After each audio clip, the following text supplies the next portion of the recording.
Welcome to Benny's Custom Works. Today we've got an all new project car. This is a Project Flat White. Normally Cappuccinos are nice and frothy. This one's had all the froth taken off. It's had a pretty hard life. We'll tell you a bit of a story about it right after this.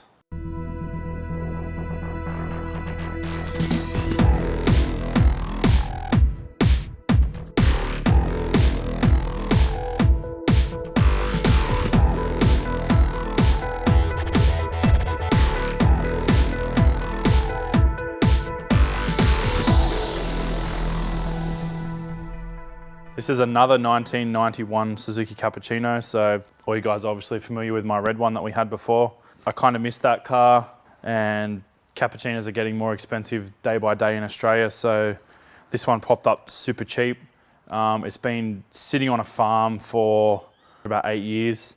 The last time this was registered, according to the stickers on the windscreen, which is still super cool there on there, was about 1997. It's had a hard life. Been sitting in a farm. It's definitely had all sorts of vermin in here. There's all sorts of seeds and mouse and rat poop, and then there's all this corrosion on anything metal. So generally that's like rat or mice urine that corrodes stuff really badly. So I'm not going to go touching too much of the stuff in the bay today because it's probably still pretty nasty. I want to get a proper wash, but what I do want to do today is actually try and get it started, because one of the things we couldn't do when I bought it was get it running. So I paid a bit over $3,000 for it. It wasn't running. I've kind of rolled the dice on it. It's never been registered in Australia before either, so that may cause some headaches later on down the track, I'm not sure. But with the new import laws coming in, potentially we can do something with that, I'm not sure. I honestly think this car has a bit of a dodgy past. I had a little bit of a quick look under it, and there was wire on all of the suspension points. Now, because I worked in the import industry with Ichiban, the one time we used wire on things is when half cuts were stacked 3 high in containers. So I reckon that some importer actually brought this in and said it was a half cut, and it's not. I don't reckon it's got an import approval or anything. So it's going to be interesting to kind of look and see how this car was imported, if the government's aware it's here. I'm going to contact the governing body that brings cars in to find out if it does currently have an import approval, and if it does, what the import approval states. But yeah, that's kind of down the track a bit. What I do actually want to do is get it running. The transmission's got a really weird shifting problem as well. It doesn't really get any gears at the moment. It's got neutral, no worries, but you can't, unless you put a ton of force on it, you can't get any gears. So I'm really hoping that's a shifter problem, not a transmission problem, because ironically I sold the spare transmission I had after I sold the red car. So a lot of the parts that I could have potentially used in this car I've already sold. So yeah, fingers crossed that we don't need all the stuff I've gotten rid of, but it's going to be a bit of an interesting one today. We're going to put some fuel in it. I'm also going to put like a fuel system treatment in the fuel system as well. So hopefully that'll flush any gunk out or anything. The gauge is reading dead empty, like it doesn't even have a battery, but we put a jumper pack on it so I could at least crank it over. So I know the engine's not seized, but I've never seen it run. So I'm hoping that there's nothing wrong with it. The guy told me that he drove it. It was like the old run when parked, but I guess the truth remains to be seen. I can already see that the belt's off the aircon compressor, so there's obviously a problem with the aircon, which doesn't bother me because the red car didn't have aircon. The hose is off the airbox, like the hose clamps are missing off it. Doesn't look too bad down there, that's good.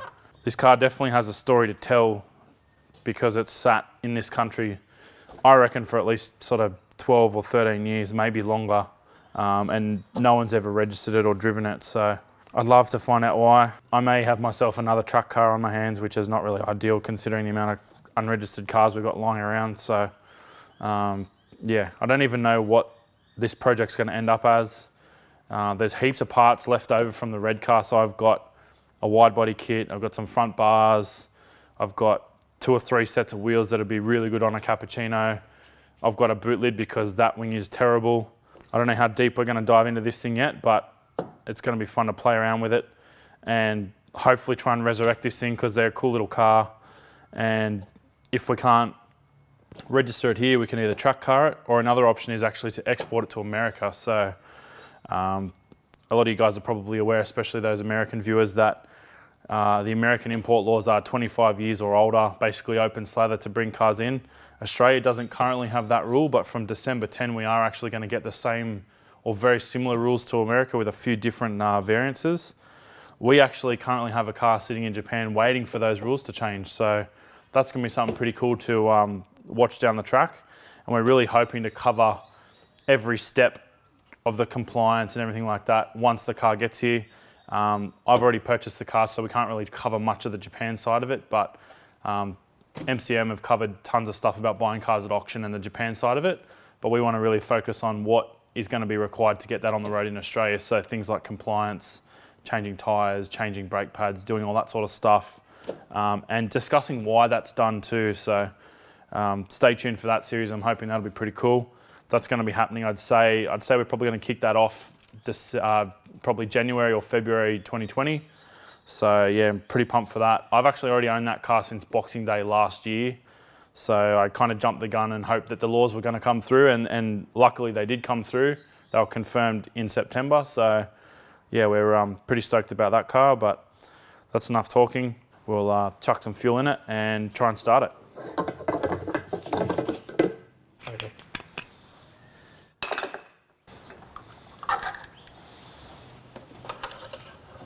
There's plenty of oil.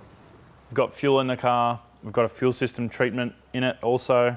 Just chuck the jumper pack on because there was no battery with the car. I mean, you can see looking at the car that obviously some bits have actually been taken off it before we've got it. The headlights and the indicators are missing. They probably just kept the battery because they're worth like 20 bucks for scrap or whatever. But I mean, the interior is pretty complete. It's just missing the gear knob, and it's got some not genuine steering wheel on it, but I'm gonna give it a crank. Obviously gonna watch oil pressure as well. So should have oil pressure on the dash. No, I've got no dash lights. That's interesting. Give it a crank.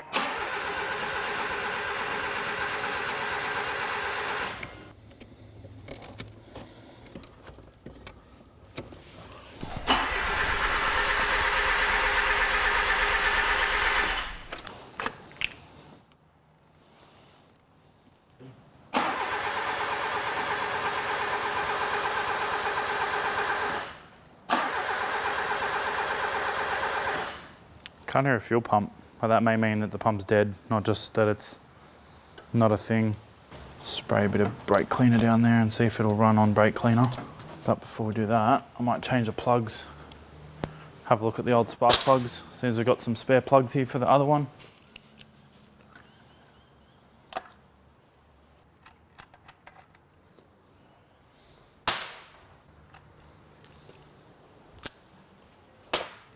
Those other plugs we pulled out are probably the original ones that Suzuki put in it. They're old iridium looking things, but yeah, they definitely don't look fresh. So we'll put some standard style copper core plugs in it just because they're cheap and readily available. Actually got these ones from the motorbike shop around the corner, so nice and easy to get. Not from a car shop though, actually. None of the parts suppliers locally here had anything on the shelf, so go to the bike shop.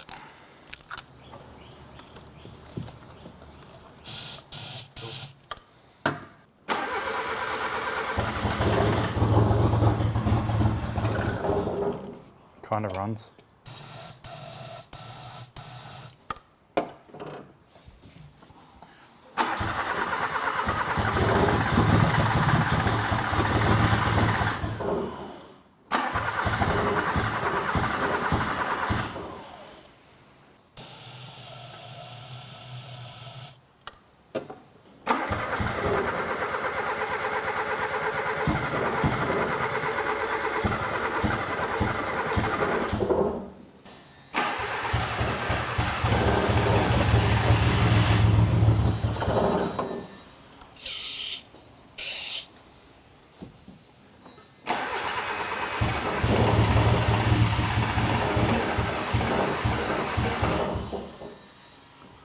Probably doesn't love running on this stuff either.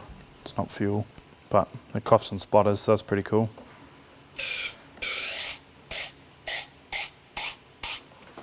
give it another go.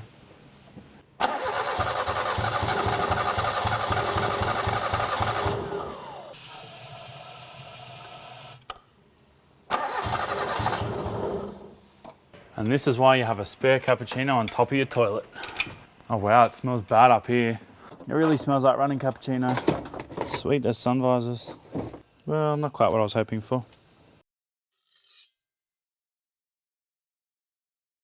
We now know it runs. We've had it running on brake cleaner. It's horrible. I don't recommend running an engine on brake cleaner. It makes this really acidic vapor. I think it's got chlorine in it, so don't recommend. Unfortunately, we didn't have any carby cleaner or starter fluid here today, so if we ever attempt that in the future, we'll definitely just make an effort of going and buying it because it's horrible. We've had a fan running in here for about half an hour trying to clear the air. It runs, pretty happy with that. So I'm gonna go up now and take some bits out from the underside of the car so we can pull the shifter mechanism out. I'm pretty sure that there's something funky going on with the shifter because it's not getting gears. It's just horrible to use. So I feel like something's blocking the mechanism up. So going to pull it out and have a look at it. These are really common for the shifter bushes to break down and crumble up. So hopefully it's got something to do with that. If not, we might be up for a gearbox. So fingers crossed it's shifter bushes. So we've just lifted the car up and it's leaking fuel from the tank pretty badly. These are pretty common for the tank to rust out, but I was really hoping we might have got lucky. Unfortunately not. This has got pinholes all through it. It's like the whole tank is sweating. So there's fuel pouring out of it. Like that's been here for 20 minutes, half an hour on the hoist. The search begins for a fuel tank. I can't imagine a cappuccino tank's gonna be easy to come by in Australia, so that may be a getting it from Japan thing, but we won't know until we have a bit of a look.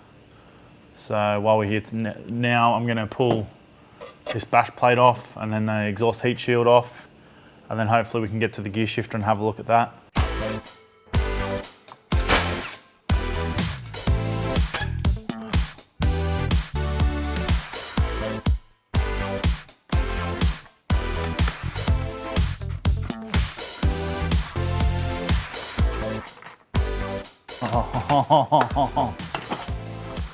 Told ya. Look at all that grain.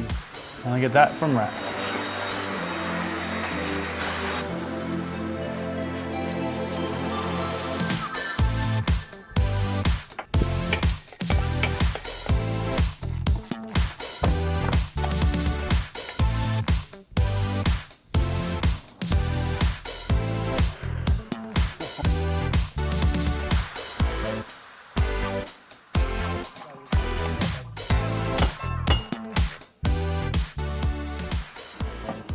That's all rust. It's a bit odd, but potentially this was from like a snow area, but it wasn't in Japan long maybe. I don't know. It's weird that you'd see rust like that inside of a shifter, but who knows.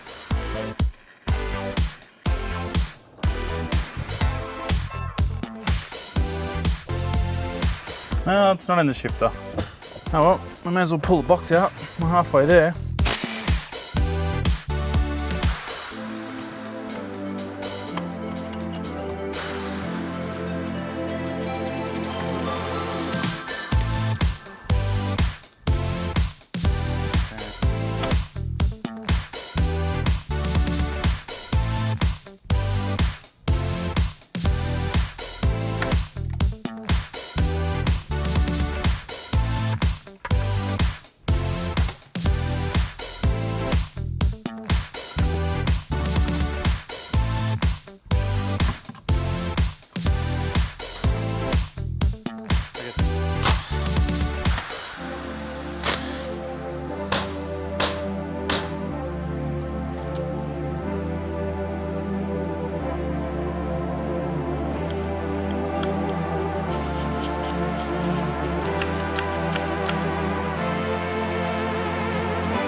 We've got the extension housing off. Inside the box is all pretty good. There's a bit of dirt and stuff in there, but that's mainly from us pulling it apart. The bearings are all pretty good. There's no weirdness kind of in here. There's just the oil's quite dirty.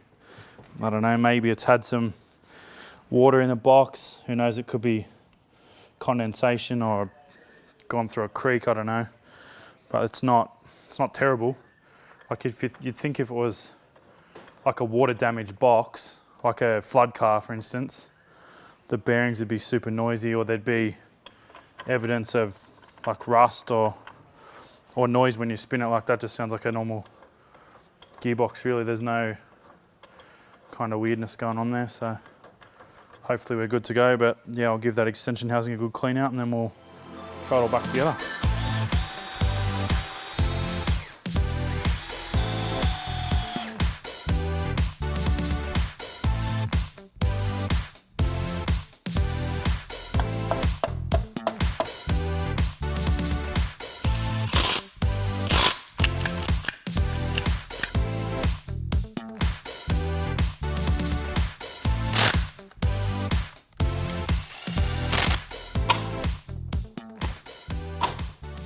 Had a pretty good day on the Cappuccino.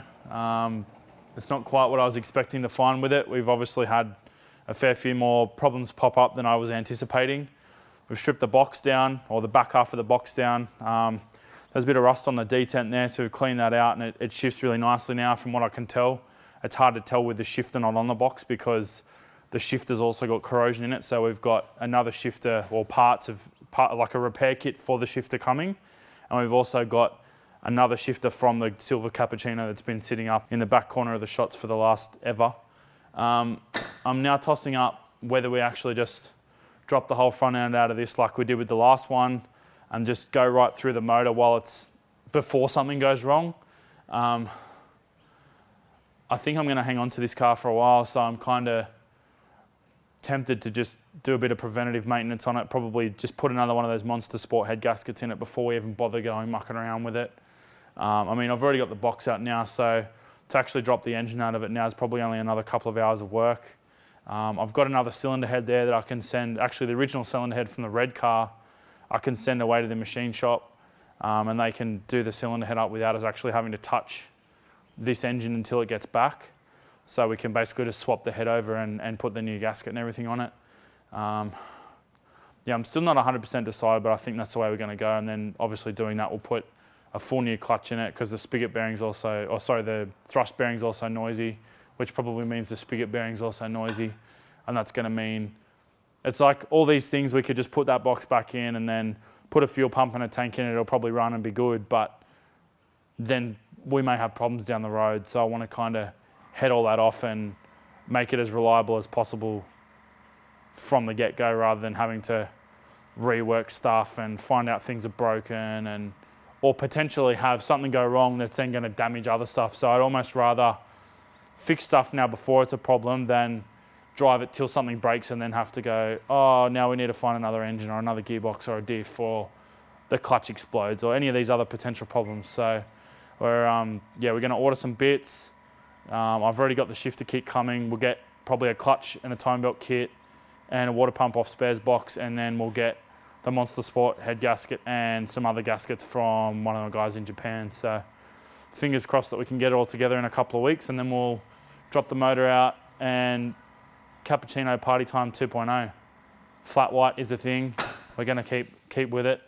Yeah, as I said, I missed the red one, so we'll continue to fix this thing up and make it a nice car. So hopefully we stick around with this one, but who knows what'll happen.